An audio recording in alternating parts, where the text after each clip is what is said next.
នៅក្នុងបរិវេណសាលាដ៏មមាញឹកនាពេលថ្ងៃត្រង់កំហាប់កំពុងដើរចុះឡើងទាំងវង្វេងទិសដៅដើម្បីរកបន្ទប់រៀនឲ្យស្គាល់មុនថ្ងៃចូលរៀនស្អែកមកដល់ស្រាប់តែគេក៏ប្រទះភ្នែកឃើញក្មេងស្រីម្នាក់កាត់សក់ខ្លីប្លែកភ្នែកកំពុងឈរមើលកាលវិភាគដែរកំហាប់ហៅទាំងស្ទាក់ស្ទើរថាគន្ធាមែនអត់នឹង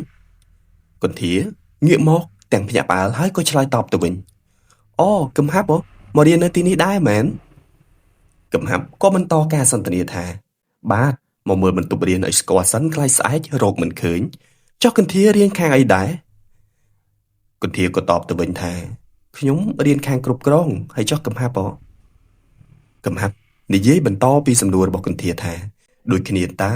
ហើយចុះនៅក្រុម A8 ដែរមែនគន្ធាតបទាំងសើចក្អាកក្អាយទាំងសប្រាយក្នុងចិត្តថានឹងហើយអញ្ចឹងបានមកមើលបន្ទប់ដូចគ្នានឹងអ្នកទាំងពីរក៏និយាយជជែកគ្នាលេងនៅកន្លែងនេះទាំងសប្បាយរីករាយមែនទែនទោះបីពួកគេមកពីសាលាជាមួយគ្នាតែបិទថាមិនរៀនថ្នាក់ជាមួយគ្នាការវិទ្យាល័យប៉ុន្តែនៅរៀននៅសាលាឯស្រុកនោះជាមួយគ្នាហើយអត់មានដឹងគ្នាសោះស្រាប់តែមកជួបគ្នានៅថ្ងៃមើលកាលវិភាគនេះហើយបានរៀនជាមួយគ្នាទៅទៀតពិតជានិស្ស័យមែនកំហាប់ក៏បន្តការសន្ទនារបស់ខ្លួនទៅទៀតថាមិននឹងខ្ញុំខ្លាចហៅខុសតើមើលសឹងមិនស្គាល់ពេលគន្ធាអញកាត់សក់ខ្លីអញ្ចឹងគន្ធាតបទៅវិញថាវិសមកាលថ្មីគន្ធាក៏តបទៅវិញថាវិសមកាលថ្មីក៏ដូរស្ទីលថ្មីខ្លះទៅហើយចុះកំហាប់មកនៅជាមួយបងប្អូនឬក៏ជួលបន្ទប់នៅកំហាប់តបទៅវិញថាខ្ញុំជួលបន្ទប់នៅម្នាក់ឯងនៅខាងទួលសកែចិត្តនឹងដែរហើយចុះគន្ធានៅដល់ណាវិញនៅចិត្តនេះដែរទេនិយាយចឹងតារាអត់មានប្រាប់ខ្ញុំសោះថាគន្ធាមករៀននៅនេះដែរកំហាប់និយាយបាននេះដោយដែលយើងដឹងស្រាប់ចឹងដោយសារតែគន្ធាគឺជាសង្សាររបស់តារាកាលពីវិទ្យាល័យ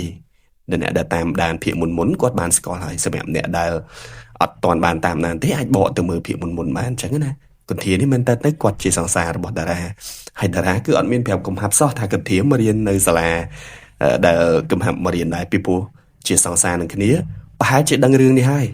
តែអត់ប្រាប់មិត្តភក្តិសោះអញ្ចឹងបានជាកំហាប់គាត់សប្រាយហើយគាត់ក៏លើកឈ្មោះតារាយកមកនិយាយអញ្ចឹងទៅ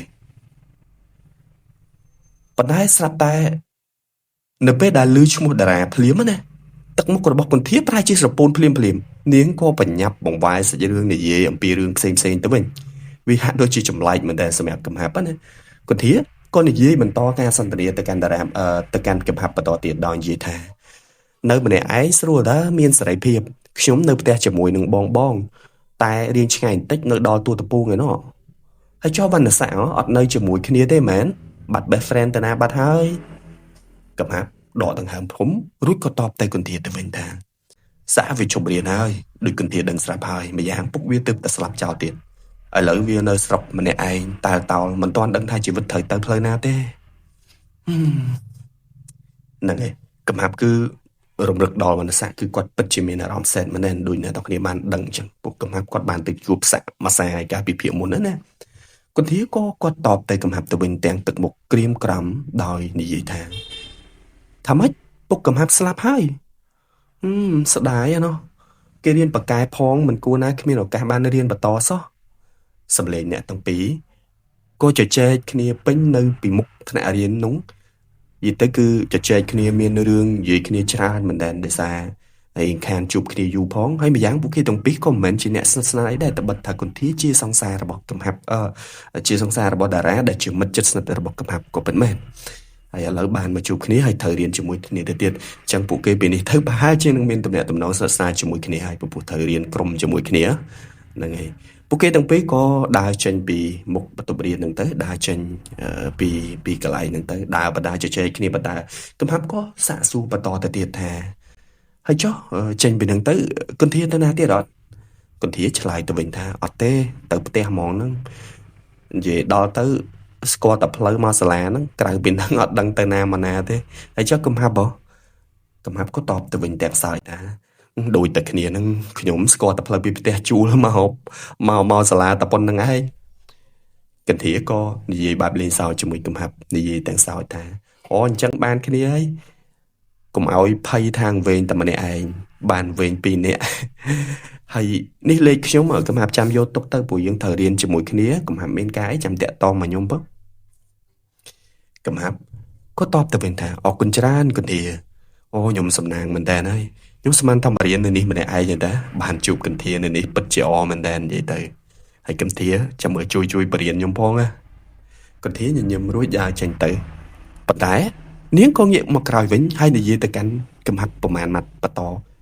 ដោយសម្ដីនេះគឺប្លែកមែនទែនសម្រាប់កំហាប់ណានាងនិយាយរឿងប្លែកតែម្ដងដោយនាងងាកមកហើយនិយាយមកកាន់កំហាប់ថាគុំបារម្ភបើបងវណ្ណស័ក្តិអត់នៅទេអត់មានអ្នកមើលថែកំហាប់អត់មានអ្នកបរៀនកំហាប់ចាំខ្ញុំជួយមើលជំនួសគាត់វិញហើយកំហាប់ឲ្យខ្ញុំជួយអត់និយាយហើយនាងក៏ងាកមុខបាយខ្នងដោយមិនស្ដាប់ចម្លើយហើយដើរចេញទៅបាត់កំហាប់គឺមានអារម្មណ៍ប្លែកមែនទែនសម្រាប់កាយវិការរបស់គន្ធាទាំងរូបរាងរបស់គន្ធាការកាត់សក់ខ្លីកាយនេះគឺប្លែកមែនទែននាងគឺប្លែកពីមុន90ដឺក្រេតែម្ដងសម្រាប់កំហាប់ពីអ្វីដែលគណៈធ្លាប់ឃើញនាងកាលពីរៀននៅវិទ្យាល័យកាលពីនៅជាសង្សាររបស់តារាណាកំហាប់ពិតជាឆ្ងល់ក្នុងចិត្តមែនទែននិយាយទៅគឺសកម្មភាពរបស់គន្ធាគឺប្លែកមែនទែនក្នុងចិត្តរបស់គន្ធាមើលទៅគឺប្លែកមិនដឹងទេហើយចោះទឹកមុខមិញហ្នឹងឲ្យតែនិយាយដល់ឈ្មោះតារាគឺដឹងតែប្លែកហ្មងពួកគេមិនមែនជាសង្សារគ្នាទេមែនទេនេះជាអ្វីដែលកំហាប់កំពុងតែសួរសំណួរខ្លួនឯងនៅក្នុងខ្លួនណាហ្នឹងហើយខណៈដែលកំហាប់ហ៊ីបនឹងដើរចេញទៅដែរគេក៏ប្រទះឃើញរូបថតចាស់មួយសន្លឹកធ្លាក់នៅក្បែរជើងដែលប្រហែលជាធ្លាក់ចេញពីសភៅរបស់កន្ធាមិញនេះគេក៏រើសវាយកមកមើលភ្ញាក់ផ្អើលមែននៅក្នុងរូបថតនោះគាត់បានឃើញប្រហែលជារូបថតចាស់ដែលពួកគេថតកាលតាំងពីថ្នាក់ទី12អីចឹងណាជារូបថតអនុស្សាវរីយ៍ពីវិទ្យាល័យចឹងណាតែនៅក្នុងរូបថតនោះគឺមានរូបនៅចំកណ្ដាលមួយនោះគឺត្រូវបានហែកចេញដែលរូបនោះមិនដឹងជារូបអ្នកណាទេគឺឃើញមានដាក់ហែកចេញនៅចំកណ្ដាលហ្នឹងណាហើយកំហាប់ក៏រៀងសង្ស័យក្នុងចិត្តថាឬក៏នឹងជារូបរបស់តារាទេដឹងឬក៏យ៉ាងម៉េចកំហាប់មានមន្ទិលក្នុងចិត្តច្រើនណាក៏ទៅបើកមើលសារចាស់របស់ខ្លួនដែលខ្លួនធ្លាប់ផ្ញើជជែកគ្នាលេងជាមួយនឹងតារាណាខ្លាចគេលោកមានសារណាមួយដែលមានតារាប្រាប់រឿងអីតាក់ទងនឹងគន្ធាដែរប៉ុន្តែខ្លួនអត់ដឹងអីចឹងណាភ្លេចមើលភ្លេចអីចឹងទៅគាត់ក៏ទៅបើកមើលសារចាស់ហើយគាត់ស្រាប់តែឃើញសារមួយដែលគាត់មានអារម្មណ៍ភ្ញាក់ផ្អើលមែនដែរដែលគាត់មិនបានមើលណាដែលក្នុងនោះតារាគាត់ទៅសេថាហាប់បើឯងជួបគន្ធានៅភ្នំពេញណាកុំប្រាប់នាងថាឯងនៅតាក់ទងជាមួយអញឲ្យសោះកំហាប់ដកដង្ហើមធំហើយងឿងឆ្ងល់តើមានរឿងអីដែលកើតឡើងចំពោះពួកគេទាំងពីរនេះឲ្យប្រកាសទៅហេតុអីបានជាម្នាក់មានអាចកំបាំងម្ល៉េះដូចជាមិនចង់ជួបគ្នាមិនចង់ឃើញគ្នាមិនចង់ដឹងព័ត៌មានគ្នាអីយ៉ាងម៉េចមិនដឹងនិយាយទៅគឺប្លែកមែនដែរអញ្ចឹងទេចង់ស្រាយចម្ងល់អំពីបញ្ហារវាងគន្ធាហើយនិងកំហាប់នេះថាពួកគេតើមានរឿងអីកើតឡើងគន្ធាហើយជាមួយនឹងតារានេះតើមានរឿងអីកើតឡើងពួកយើងកុំភ្លេចចាំជួបគ្នានៅភាគក្រោយដែលជាភាគទី5អរគុណច្រើន